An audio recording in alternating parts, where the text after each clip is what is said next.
కమల్ హాసన్ వారసురాలిగా వెండితెర ఎంట్రీ ఇచ్చింది శృతి హాసన్. ఇప్పుడు శృతి హాసన్ ఓ స్టార్ హీరోయిన్.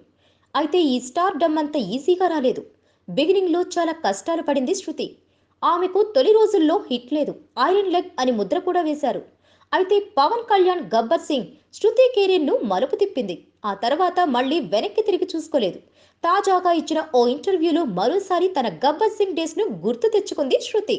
ఎన్నో సినిమాల్లో నటించిన పవర్ స్టార్ పవన్ కళ్యాణ్ తో నటించిన గబ్బర్ సింగ్ రాత్రికి రాత్రే తనను స్టార్ ని చేసేసిందని చెప్పింది శృతి. కళ్యాణ్ గారు అమేజింగ్ కో స్టార్. ఆయనతో కలిసి గబ్బర్ సింగ్ లో పనిచేయడం మర్చిపోలేను. సినిమాకి ముందు అందరూ శృతి ఏముందులే అనుకున్నారు. అయితే విడుదలైన తర్వాత నన్ను స్టార్ గా గుర్తించారు. నా కెరీర్ రాత్రికి రాత్రే మారిపోయింది. నన్ను ఆ సినిమాలో తీసుకోవాలనుకున్న టీం మెంబర్స్ అందరికీ మరోసారి మనస్ఫూర్తిగా కృతజ్ఞతలు చెప్పుకుంటున్నా అని చెప్పుకొచ్చింది శృతి.